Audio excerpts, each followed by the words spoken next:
This year marks 400 years since English pilgrims and the Eastern Wampanoags allegedly sat down and broke bread. The meeting, now known as Thanksgiving, is an annual holiday celebrated by many Americans, but not all. Flip open any children's book about that day, and you'll read about the hard-scrabble pilgrims who landed on mostly uninhabited land, and thanks to Native Americans festooned in feathers, they survived and celebrated that feat around wild turkey and corn. Except that's not how it happened. As the Washington Post recently noted, the Wampanoag, a name that means the people of the first light, have lived on these lands as far back as 10,000 years, far longer than any American. By the time they had met the Pilgrims, their community had already been devastated by an epidemic brought to their shores by previous English settlers. So in 1620, when they watched Mayflower strangers invade their land, they thought they would try things differently. And by the spring of 1621, they made contact. In the fall of that year, the Pilgrims, who struggled through a harsh winter and learned how to plant beans and squash thanks to the Wampanoag, celebrated the success of their first harvest. They didn't think to invite the people who helped save their lives. Bet you didn't know that, because they don't tell you that part in the textbooks. In fact, the Wampanoag showed up later, only after the Pilgrims fired off their muskets. Naturally, the Wampanoag heard the gunfire and thought war was afoot. Realizing that wasn't the case, they wound up sitting down with the people who would become their colonizers. For many indigenous people, Thanksgiving is not a day to be celebrated, but rather a day to be mourned. Because while we gorge ourselves on turkey and stuffing, for Native people, that day represents the start of hundreds of years of genocide, colonization, disease, and forced indoctrination of children stolen from their parents and forced to abandon their language and their culture in government-run boarding schools.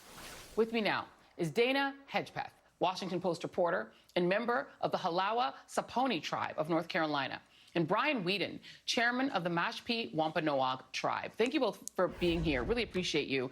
I want to start with you, Dana. Thank you so much for being here this afternoon. And why did you write that piece? What prompted you to do it? There have been a lot of attempts, I think, over the years to sort of reimagine and sort of rediscover what Thanksgiving ought to be. What prompted you to write this piece? You know, it came about from a conversation with a very good editor at the Washington Post, Linda Robinson, and we were chatting. She said, "How do you celebrate Thanksgiving? I'm Native American. I'm from the Halawa Saponi tribe in North Carolina." And I sort of chuckled and said, we don't celebrate the same way you do. Thanksgiving doesn't mean to Native Americans what it does to many others in the country. And so that got us thinking, what's the best way to tell that story? And the 400th anniversary brought about a great opportunity to do that. I was very fortunate to meet Chairman Whedon through introductions and to really listen to their side of the story that, as you said, is so often not shared. Yeah. And, you know, Chief Whedon, I think that's an excellent point, because I think there is an American tick of sort of looking at the arrival of Europeans here as just a triumph, right? A triumph of will, a triumph of the Mayflower and the Nina and the Pinta and the Santa Maria, and sort of whitewash the fact that there were people here.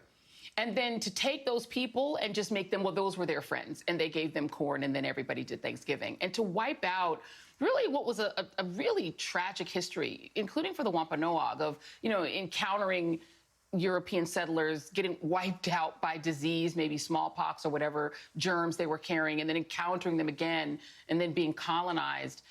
How do the Wampanoag look at Thanksgiving, and what would you be doing on that day? I think first and foremost, it's important to understand that the Wampanoag people have always been welcoming. One of the reasons why we didn't wipe out the English was because they brought their women and children. We never brought our women and children to fight into battle, so we thought that they had come in peace. It's kind of, ignorant bliss on our side, I guess, and we were, more welcoming and, taught them how to grow their corn and their crops and to stay here. We've always been welcoming people, and we still are welcoming people. It hasn't really worked to our advantage over the past 400 years. We're now witnessing another pandemic here in the nation with COVID. So all the diseases that come through, we're still having diseases and these problems still today. I would say that, Thanksgiving is a day of mourning. The fact that our tribe only owns half of 1% of our ancestral territory, and 400 years later, we're still waiting for our fair share from the federal government and the Commonwealth, I think is pretty unacceptable.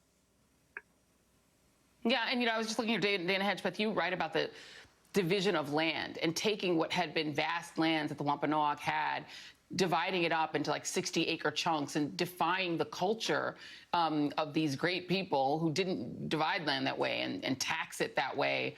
What did you discover about how life has changed for this tribe in the centuries since, and how much of that culture remains? And I'll ask both of you that question, but I'll ask you as somebody who just finished doing this piece.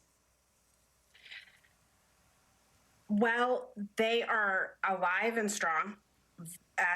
As the chairman said, very welcoming people. And as Frank James, who's a very well-known Wampanoag activist who made a very famous speech in the 1970s, who was dejected, in fact, from giving that speech publicly at the time.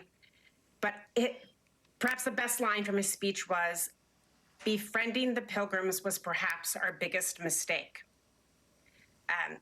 Just if you think about that and let that resonate for a moment, it did open up a long, slow, painful process of genocide, taking of lands, taxation, ownership, things that were the antithesis of the very culture that American Indians and the Wampanoags especially prided themselves in. And Chief Whedon, you're young. I'm just looking at your age. You're only 28 years old, so you're a young man who's growing up, both within your tribe and in your culture, but in this country. And I wonder, what do you say to people who just want to move on, who just want to do the tomahawk chop at an Atlanta Braves game, who are like, why are you making such a big deal out of that? Why can't we just do Thanksgiving the way we want to? Including some younger people who don't want to deal with this history and especially don't want to deal with anything like reparations. I think it boils down to this nation. I mean, look at all the monuments and all these people that we, classify as heroes and our founding fathers. When you actually look into the history of what these people did, President Lincoln was one of the ones who had one of the biggest massacres, of Native Americans in his time. And he wanted to bring the nation together, so he decided to make this a holiday. I think that the country and the nation has played their part, and we don't do a good job at putting out the accurate information. It's very one-sided, and that's why we're here today, to put our story out there so that we can bring awareness to this issue. I think that it's ignorance on a lot of parts, but as young people, I believe that it's our generation that will make that change and start uniting our nation. Dana Hedgepeth, thank you for writing this very important piece. Hopefully everyone will read it. Brian Whedon, Chief Brian Whedon, Chairman Brian Whedon, more accurately, thank you very much. Really appreciate you for being here. Thank you very much, sir. Thank you. Thank you. Thank you. Thank you.